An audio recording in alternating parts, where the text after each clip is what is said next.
오늘도 금요예배에 나오신 여러 성도님들을 축복하고 환영합니다. 오늘 메시지를 시작하기 전에 제 이야기를 잠깐 하고 바로 이제 시작할 텐데요. 제가 인생에 있어서 가장 행복이라고 좀 표현할까요? 그러니까 행복한 순간을 몇 가지 떠올려 보면 그 중에 하나가 가족 여행을 이제 갔었을 때인데요. 제가 신학을 하기 전에 10여 년간을 간사로 이렇게 선교사로 지내다가 신학을 앞두고 이제 조금 쉴 수 있는 시간이 있었어요. 그래서 가족들을 데리고 여행을 이제 보라카이로 가게 됐습니다. 보라카이를 갔을 때에 그 눈에 보이는 모든 광경이 너무나도 좋았어요. 아이들은 따뜻한 나라에서 마음껏 수영할 수 있어 갖고 너무 행복해했고요. 이제 겨울이었으니까 저희 나라는 겨울이었거든요. 우리나라는요. 그래서 이제 우리나라에 있다가 거기 갔는데 너무 따뜻한 나라에서 마음껏 수영할 수 있어서 너무 행복해하면서 자기들이 좋아하는 아이스크림 마음껏 먹어서 너무나도 이제 행복해했던 그런 기억들이 참 많이 떠오릅니다. 눈에 다 담지 못할 만큼 너무나도 아름다웠던 이제 자연 환경도 있었고요. 그 전경도 정말 아름답고 너무나도 행복한 그런 순간들인데, 오늘 말씀을 이렇게 묵상을 하면서 그러했던 나의 모든 순간들에 대해서 다시 한번 이렇게 되돌아보면서 이런 것들은 썩어져 없어져 할 것인데 왜 난 자꾸 이렇게 붙잡고 있나 라는 생각을 하게 되더라고요. 영원하지 않는 이런 것들이 진정으로 우리에게 평안과 안식을 주지 못합니다. 그런 것들로부터 진정으로 평안할 수 없다는 것입니다. 요즘 뉴스를 보면 가슴 아픈 일들이 너무나도 많이 들리는데요. 질병과 전쟁이 가득하고요. 전혀 도덕적이지 않는 여러 가지 사건들, 또 가슴 아프게 들리는 것은 정말 상식적이지도 않고 윤리적이지 않은 일들이 계속 일어나고 있다는 것입니다. 그리스도인의 삶은요, 이렇지가 않는데요. 참된 안식과 하나님의 창조하신 그 목적대로 참된 안식과 평안이 가득한 것이 그리스도인의 삶입니다. 하나님이 주신 이 평안 가운데 살 수 있는 특권을 가진 자들이 바로 그리스도인이라는 것입니다. 오늘 이 시간은요, 창세기 3장을 보시면서 이 특권을 누리는 그리스도인의 삶에 대해서 좀 더 자세히 알아보도록 하겠습니다. 창세기 3장 1절을 같이 한번 읽어보면 좋을 것 같은데, 창세기 3장 1절입니다. 창세기 3장 1절에 같이 읽겠습니다. 시작. 그런데 가장 간교하니라.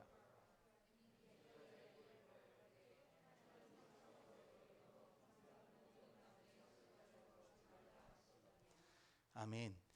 1, 2장을 통틀어 하나님께서 창조하신 모든 것을 인간에게 다스리고 정복하라고 하시는데 딱 한 가지 하지 말라고 하신 것이 있습니다. 그것은 선악과를 알게 하는 나무의 열매를 먹지 말라는 것입니다. 하나님께서 모든 것을 아름답고 심히 좋게 하셨는데 딱 하나, 그 선악을 알게 하는 나무의 열매를 먹지 말라고 하나님께서 명령하신 것입니다. 그런데 오늘 3장 1절에 보면 하나님이 지은 것 중에 뱀이라는 들짐승이 등장합니다. 이 짐승이 이 3장 1절에 보면요, 가장 간교하다고 나오고 있습니다. 하나님이 뱀을 간교하게 만드셨을까요? 성경에 보면 그 어떤 본문에도 하나님이 창조하셨을 때 악한 것을 만드셨다는 기록이 없습니다. 디모데전서 4장 4절에 보면요, 하나님께서 지으신 모든 것이 선하다라고 증언하고 있습니다. 다른 본문을 근거로 연결지어 보면 뱀은 하나님이 만드신 들짐승이었지만 뱀 이상의 어떤 사악한 존재가 있었음을 알 수가 있습니다.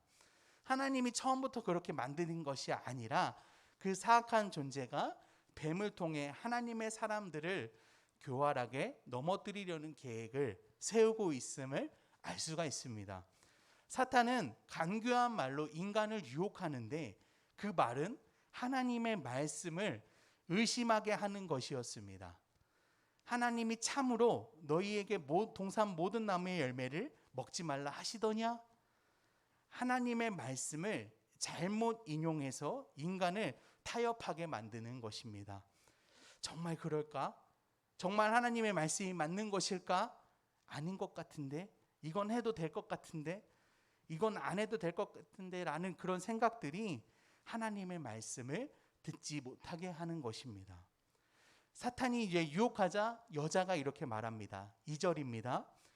여자가 뱀에게 말하되 동산 나무의 열매를 우리가 먹을 수 있으나 동산 중앙에 있는 나무의 열매는 하나님의 말씀에 너희는 먹지도 말고 만지지도 말라 너희가 죽을까 하노라 하셨느니라. 여자는 이 사탄의 말에 먹지도 만지지도 말라 하면서 먹으면 죽을까 하노라라고 답합니다. 이 말씀은 전장인 창세기 2장 17절에 기록되어 있는 말씀인데요. 2장 17절에 보면 선악을 알게 하는 나무의 열매는 먹지 말라 내가 먹는 날에는 반드시 죽으리라 하시니라 라고 하나님이 말씀하신 것을 인용한 것입니다. 여자는 선악을 알게 하는 나무를 동산 중앙에 있는 나무라고 하나님이 하시지도 않은 말을 하는가 하면 죽는다는 명령을 죽을까 하노라라고 의심하면서 말합니다. 여자는 선악을 알게 하는 나무를 정확하게 인지하지 못하고 있고 정확하게 하나님이 어떻게 말하셨는지도 모르고 있는 것입니다. 이어서 사단은 또 여자에게 이렇게 말합니다. 4절입니다. 뱀이 여자에게 이르되 너희가 결코 죽지 아니하리라. 이제 사단은 완전히 하나님의 말씀과 다른 말을 하면서 인간을 죄의 길에 들어서게 합니다. 그리고 이젠 하나님의 말씀이 틀렸다라고 하면서 하나님을 거짓말쟁이 사기꾼으로 만들어 버립니다. 그러나 요한복음 8장 44절에 보면요 이렇게 기록되어 있습니다. 너희는 너희 아비 마귀에게서 났으니 너희 아비의 욕심대로 너희도 행하고자 하느니라. 그는 처음부터 살인한 자요 진리가 그 속에 없으므로 진리에 서지 못하고 거짓을 말할 때마다 제 것으로 말하나니 이는 그가 거짓말쟁이요 거짓의 아비가 되었습니다. 거짓말쟁이가 누군가요? 바로 사탄입니다. 그 사탄이 거짓말쟁이이기 때문에 자신이 한 그 거짓말을 진실로 만들기 위해 또 말을 계속 이어갑니다. 5절입니다. 너희가 그것을 먹는 날에는 너희 눈이 밝아져 하나님과 같이 되어 선악을 알 줄 하나님이 아심이니라. 하나님이 금하신 나무가 선악과이기 때문에 언뜻 보면 사탄의 말은 맞는 것처럼 보입니다. 그런데 내용을 들여다보면 사탄이 얼마나 어이없는 말로 미혹했는지 쉽게 알 수 있습니다.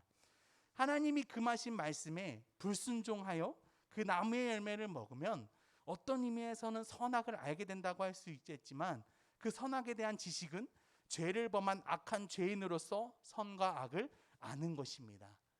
만약 아담이 하나님께 순종했더라면 선함과 거룩함으로 선과 악을 알았을 것입니다. 사탄은 여기에서 멈추지 않습니다.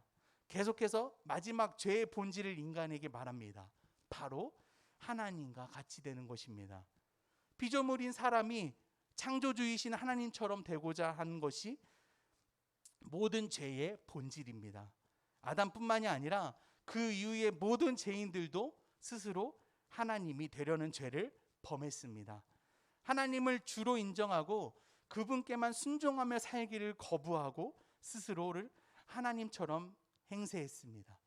즉 자신이 하나님이 되어서 자기를 위해 스스로 살아가고자 한 것입니다. 하나님의 말씀에 순종하기를 거부하고 독립적인 존재가 되려는 오만함이 죄인들의 중심에 있던 것입니다. 오늘 이 오만함으로 여자는 다시 그 나무를 보게 됩니다. 6절입니다. 여자가 그 나무를 본즉 먹은직도 하고 부한직도 하고 지혜롭게 할 만큼 탐스럽기도 한 나무인지라.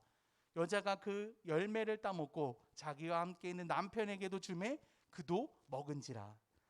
죄를 짓는 사람들의 특징은 하나님의 말씀을 몰라 무지하여 하나님에 대해 모른다는 것입니다. 그리고 그 말씀을 말씀으로 받아들이지 못하고 자신의 생각과 뜻으로 그것을 타협하려고 한다는 것입니다. 타협하면요 의심하게 되고 의심은 하나님의 말씀과 반대되는 것을 낳고 하나님의 말씀과 반대되는 것을 하면 하나님의 말씀이 아닌 것을 하게 되는 것입니다. 창세기 3장 7절에 보면 이어 이렇게 이야기합니다. 이에 그들의 눈이 밝아져 자기들이 벗은 줄 알고 무화과 나무 잎을 엮어 치마로 삼았더라. 하나님 말씀이 아닌 다른 행동을 하는 인간의 행동이 어떻습니까? 아담과 하와는 불순종의 결과로 자신들의 눈이 밝아져 부끄러움을 알게 되었습니다. 하나님이 원래 창조하셨던 그 모습을 잃어버린 것입니다. 그 부끄러움을 가리기 위해 인간은 스스로 치마를 만들어 입었다라고 합니다. 죄를 지은 인간은 늘 불안하기 때문에 자신들의 힘으로 무엇인가를 계속 하려고 합니다. 일을 계속 만드는 것입니다. 왜? 가려야만 하니까요. 죄는 항상 인간들을 괴롭게 하기에 더 완벽해지기 위해 인간은 자신의 모든 것을 감추려고 합니다. 자신을 떳떳하게 하지 못하고 늘 숨기고 늘 피하고 늘 이기적으로 나의 강함만을 앞에 내세우고자 하는 것이죠. 죄를 가리운다고 가리워질까요? 하나님을 불신하며 자기 마음대로 행하기 시작하면 하나님의 말씀에 순종하지 않게 되고 그로 인해 제가 그 인간을 다스리기 시작합니다. 그 인간을 다스리기 시작하면 인간은 하나님으로부터 떠나게 됩니다. 하나님을 떠나면 피조물인 사람은 하나님의 형상이 가진 그 영광을 잃어버리게 됩니다. 죄로 인한 형벌은 복의 근원이신 하나님과 함께 있지 못하는 것이며 복을 누리는 장소인 하나님 나라로부터 쫓겨나는 것입니다. 얼마나 비참한 일입니까? 하나님의 나라의 상속자인 우리 스스로 그 영광을 무참히 짓밟고 스스로 얻은 결과가 사망이고 멸망이자 썩어질 것들이라니. 우리는 원래 하나님의 창조하신 그 목적대로 하나님이 지으신 모든 것을 풍성하게 누리며 살아가는 존재였는데 말입니다. 얼마 전에 저희 가정에 새로운 생명이 생겼습니다. 저 이제 첫째가 있고 둘째가 있었는데 이제 셋째가 생긴 거예요. 이제 계획한 아이는 아니었습니다. 이제 아내가 임신하는 걸 너무 힘들어하거든요. 지금 그래서 이제 입덧 때문에 너무 고생을 하고 있는데 이제 계획한 아이가 아니었기 때문에 처음에 너무 힘들었습니다. 이제 병원에 가서 아기의 심장 소리를 이렇게 듣는데요. 아내와 저는 다시 한번 아이를 정말 보고 싶다는 그런 생각을 하면서 집으로 돌아왔습니다. 이 사실을 저희 아이들한테 이야기를 했더니 아이들은 동생이 생겼다면서 엄마의 배를 계속해서 만지고 엄마 뱃속에다가 귀를 기울이면서 그 아이에게 자기가 언니라고 막 오빠라고 막 그런 얘기를 하면서 이야기를 해줍니다. 또 그 아이들이 그 동생을 위해 자기들 방을 치웠습니다. 치우고 그 아이가 자기들과 같이 자야 된다고 자기들의 장난감을 치우고 그 아이를 위한 공간을 만들어 주었습니다. 저와 아내는 셋째는 결코 생기지 않을 거라 생각해서 다 갖다가 버렸는데 그 버린 걸 다시 지금 사고 있습니다. 그래서 아기 침대도 사야 되고요. 지금 살 게 많은데 일단 여러 가지 물품들을 이렇게 사놓습니다. 결과적으로 그 셋째 아이를 위해서 이 모든 것을 준비했다는 것입니다. 이 첫째 아이와 둘째 아이가 자기를 위해서 물건을 치운 것도 아니고요. 그 공간은 자기들을 위한 공간이 아니었습니다. 그 셋째 아이, 태어나지도 않은 그 셋째 아이를 위한 공간을 만들었다는 것입니다. 저와 아내도 그 셋째 아이를 기다리면서 그 물품들을 준비하고 있다는 것입니다. 이처럼 하나님은 인간을 위해 모든 것을 창조하셨습니다. 그 창조된 것을 가지고 인간은 하나님의 보호하심 아래 누리면 되는 것이었습니다. 원래 인간은 하나님이 자기 형상대로 창조하셨고 자기만이 가지고 있는 다스릴 수 있는 축복까지 하셨습니다. 모든 것을 누릴 수 있게 하셨는데 인간은 그런 하나님께 하는 짓이 대항하는 것입니다. 거부하는 것입니다. 하나님에 대하여 반항하며 거짓말하고 원망하고 불순종하며 죄의 종노릇을 하는 것입니다. 죄를 지은 아담과 하와는 하나님의 소리를 듣고 숨게 됩니다. 8절입니다. 그들이 그날 바람이 불매 동산에 거니시는 여호와 하나님의 소리를 듣고 아담과 그의 아내가 여호와 하나님의 낯을 피하여 동산나무 사이로 숨은지라. 여호와 하나님이 아담을 부르시며 그에게 이르시되 내가 어디 있느냐. 이르되 내가 동산에서 하나님의 소리를 듣고 벗었으므로 두려워하여 숨었나이다. 이르시되 누가 너의 벗었음을 내게 알렸느냐. 내가 내게 먹지 말라 명한 그 나무의 열매를 내가 먹었느냐. 아담이 이르되 하나님이 주셔서 나와 함께 있는 하신 여자 그가 그 나무 열매를 내게 주었으므로 내가 먹었나이다. 여호와 하나님이 여자에게 이르되 내가 어찌하여 이렇게 하였느냐. 여자가 이르되 뱀이 나를 깨므로 내가 먹었나이다. 하나님은 죄를 지어 숨어버린 아담을 찾으십니다. 아담아, 내가 어디에 있느냐? 모든 인간은 죄에 대한 하나님의 심판을 피할 수가 없습니다. 아담도 하나님을 피해 숨었지만 결국엔 하나님 앞에 섰습니다. 하나님은 아담과 하와가 이미 선악과를 먹고 난 결과임을 알고 계셨습니다. 그리고 아담에게 먼저 죄를 물으셨습니다. 첫 번째로 아담에게 기회를 주신 거지요. 그러자 아담은 하나님이 나와 함께 하신 그 여자 때문이라고 말을 합니다. 하나님이 주신 그 기회를 핑계를 대면서 하나님 때문이라고 말하고 있는 것입니다. 아담은 사실을 말하는 것 같지만 간교하게 자신의 죄가 아니라 이 여자 때문이라고 말하면서 더 나아가 하나님이 주신이라는 단어를 써가며 하나님 탓을 하고 있는 것입니다. 하나님은 이어서 여자에게도 죄를 물으십니다. 그러나 여자도 그 죄를 뱀의 탓으로 돌려버립니다. 하나님의 죄에 대한 질문은 여기서 끝이 납니다. 그리고 죄에 대한 대가가 주어지는데 14절입니다. 여호와 하나님이 뱀에게 이르시되 내가 이렇게 하였으니 내가 모든 가축과 들의 모든 짐승보다 더욱 저주를 받아 배로 다니고 살아있는 동안 흙을 먹을지니라. 내가 너로 여자와 원수가 되게 하고 내 후손도 여자의 후손과 원수가 되게 하리니 여자의 후손은 내 머리를 상하게 할 것이요 너는 그의 발꿈치를 상하게 할 것이니라 하시고, 아담과 하와는 죄에 대하여 물으시는데 뱀은 그렇게 하지 않으시고 바로 저주를 받게 됩니다. 이 저주는 사탄이 패배할 존재이고 수치스럽게 결박되어 무기력한 존재가 될 것이라는 의미입니다. 그리고 사탄의 최후는 바로 머리를 짓밟히게 되는 것인데, 하나님이 인간의 구원의 예언이 이제부터 시작되는 것을 이야기하고 있는 것입니다. 이어서 하나님은 여자에게 이렇게 말씀하십니다. 16절입니다. 또 여자에게 이르시되 내가 임신하는 고통을 더 크게 더하리니 내가 수고하고 자식을 낳을 것이며 너는 남편을 원하고 남편은 너를 다스릴 것이니라 하시고, 뱀에 대한 심판은 하나님의 일방적인 멸망이죠. 끝은 멸망입니다. 그러나 여자에게는 하나님께서 벌을 내리십니다. 임신하는 고통을 더하게 하셨고, 그리고 남편에 대해 원하게 될 것이며 그 남편은 너를 다스릴 것이라고 이야기하시는 것입니다. 이것을 풀이하자면 원하고의 히브리 단어의 뜻은 바로 욕망, 갈망이라는 뜻입니다. 이 단어는 창세기 4장 7절에 죄가 너를 원한다라고 표현되기도 합니다.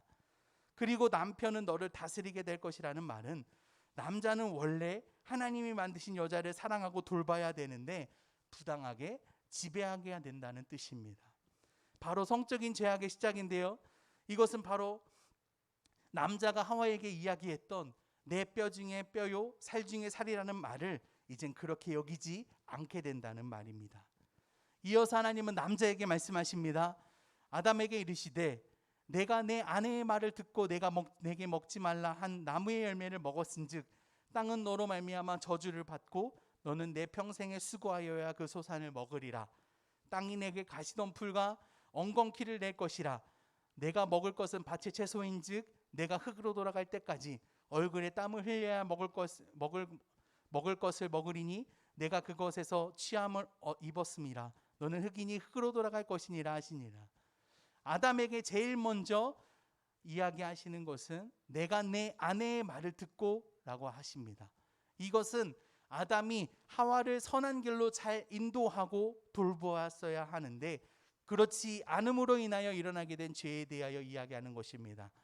그리고 하나님이 모든 것을 그냥 주셨다면 이젠 남자는 평생토록 땀을 흘리고 수고해야 먹을 것을 얻게 되었고, 인간은 죄로 인해 땅은 저주받게 되고 그 땅에서 가지농풀과 엉겅퀴가 나기 시작합니다. 그리고 마지막으로 육체의 죽음을 이야기하십니다. 이 사람이 범죄함으로 하나님께 받은 것을 자세히 살펴보면요, 하나님이 1, 2장을 통해서 주신 복에 대한 취소입니다. 하나님께 대하여 불순종인 결과는 바로 하나님이 허락하신 것을 누릴 수 없게 됐다는 것입니다. 하나님이 인간을 불안하게 그리고 힘들게 만드신 것이 아니라 인간 스스로가 하나님의 복을 버린 것입니다. 그러나 하나님은 죄에 대해 형벌에서 멈추지 않으십니다. 이것이 은혜입니다. 하나님의 사랑을 다시 한번 보여주시는 것입니다. 20절입니다. 아담이 그의 아내의 이름을 하와라 불렀으니 그는 모든 산자의 어머니가 됨이더라. 하와의 뜻은 생명이라는 뜻이 있습니다. 하나님은 모든 것을 멸하시려고 하시는 것이 아니라 하와를 통해 인류를 계속 이어가시려는 것입니다. 그리고 하나님은 더 나아가 인간을 죄와 사망에서 건져내려 하십니다. 그리고 이어서 이렇게 말씀하십니다. 여호와 하나님이 아담과 그의 아내를 위하여 가죽옷을 지어 입히시니라.